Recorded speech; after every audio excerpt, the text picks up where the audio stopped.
Amigos, un gran saludo de parte de Ángel Taza. Ahora mes de octubre, mes que el Perú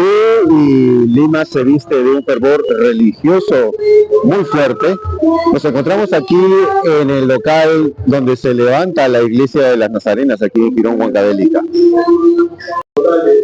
para hacer una reseña histórica, una breve reseña histórica de lo que muchos católicos denominan el Señor de los Milagros.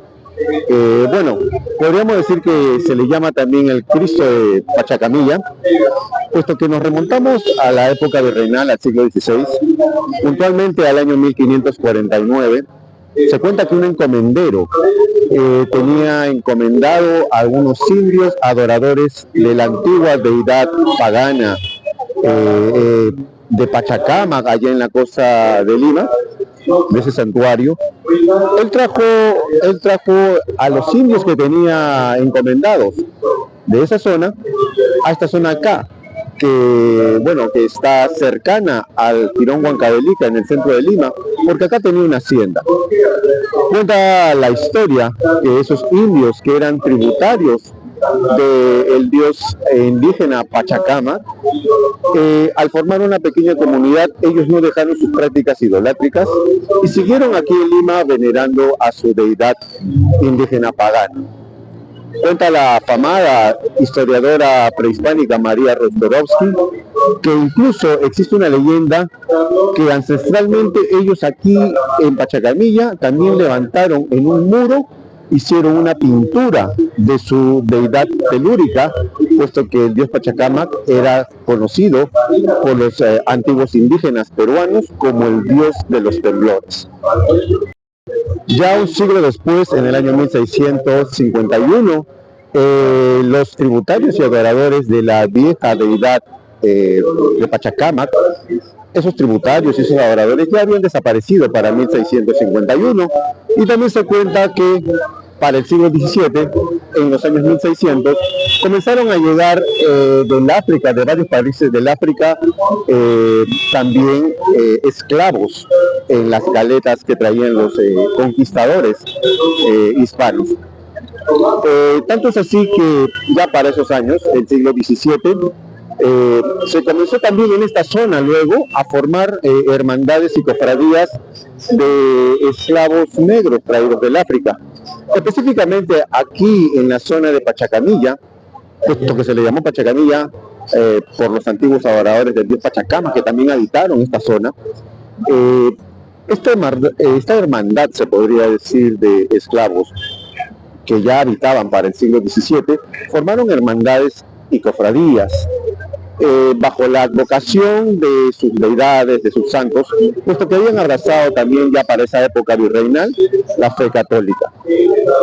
Ya como mencionamos, en el año 1651, dice la leyenda que un esclavo angoleño, en esta misma zona donde un siglo antes habían adorado la deidad de Pachacamac, pagana, prehispánica peruana, pintó en un muro de adobe la imagen de un Cristo crucificado en un muro,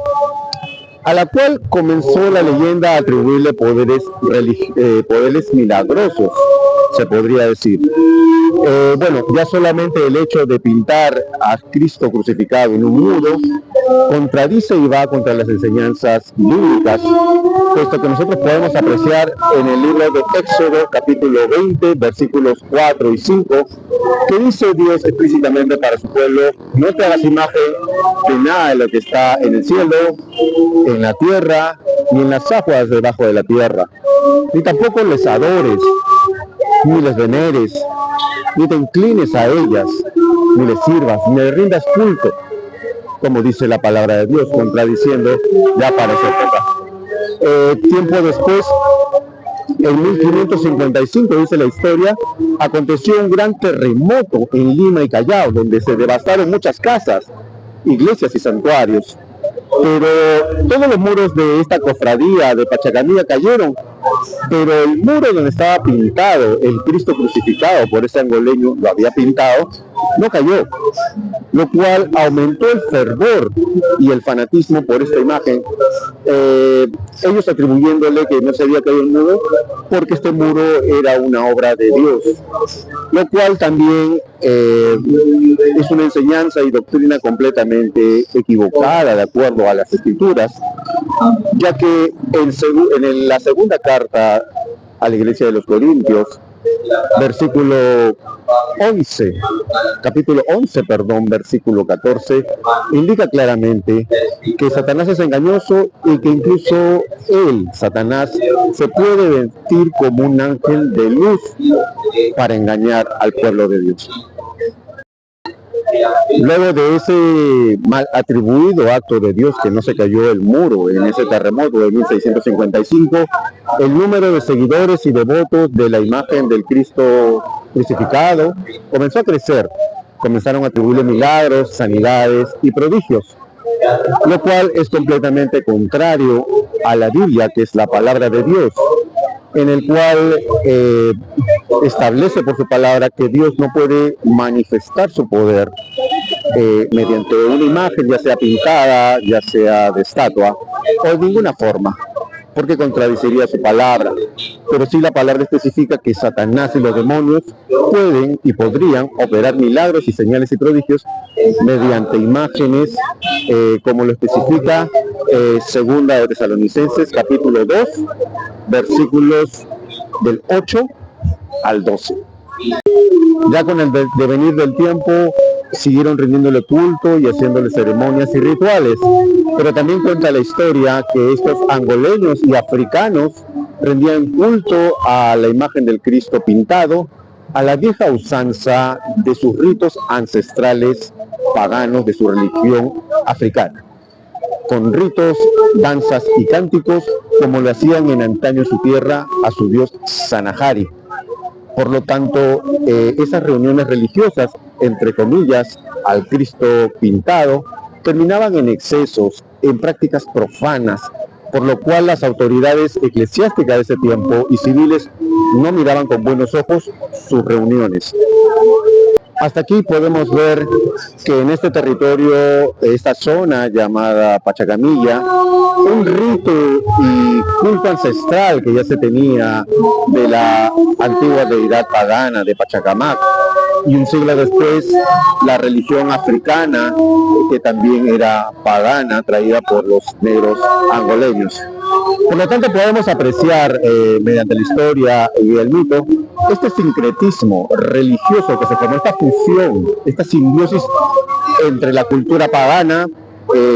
indígena y la africana,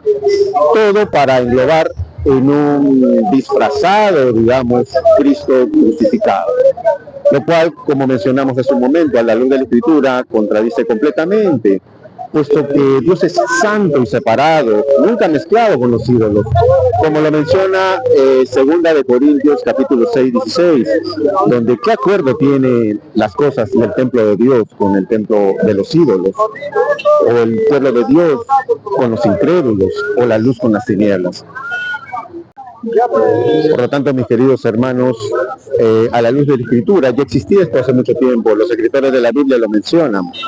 que los que adoran y rinden culto a imágenes pintadas es completamente antibíblico y fuera de la voluntad de Dios a la luz de su palabra, como lo menciona Primera de Corintios capítulo 10 versículos 19 y 20, donde dice que los que sacrifican los paganos a los ídolos, a Satanás y a sus demonios les rinden culto, no al Dios verdadero, al Padre, del quien procede todas las cosas, y a su Hijo Jesucristo, por medio del cual son todas las cosas, como dice Primera de Corintios capítulo 8 versículo 6. Por lo tanto, no existe intercesor, no existe ninguna imagen que pueda obrar milagros o que pueda intercedernos mediante Dios o que nos pueda dar salvación o quien nos pueda poner en paz y en concordia con nuestro Señor, sino solamente Jesús, como dice en la primera de Timoteo capítulo 2 versículo 5, porque solo hay un Dios y un único mediador entre Dios y los hombres, Jesucristo, hombre. Así que, mis queridos hermanos, si este video ha tocado tu corazón y has revisado las escrituras y reconoces que has caído en el pecado de idolatría, yo te invito a que te arrepientas delante de Dios, abandones tus prácticas idolátricas y te vuelvas al Dios verdadero. Porque dice Primera de Juan, capítulo 4, versículo 9, porque Dios es fiel y justo para perdonar nuestros pecados y limpiarnos de toda maldad. Si quieres estar en paz con Dios y reconciliarte con Él, solamente tienes que acudir a Jesucristo, como dice Hechos capítulo 4, versículo 12. Porque no existe solo un nombre debajo del cielo dado a los hombres en el cual podemos ser salvos: Jesucristo, hombre. Eso fue todo por mi parte. Soy Ángel Taza, siervo de Jesucristo. Si te gustó mi contenido, déjale un me gusta, compártelo, deja tu comentario y conmigo será hasta una nueva oportunidad. Que Dios te bendiga.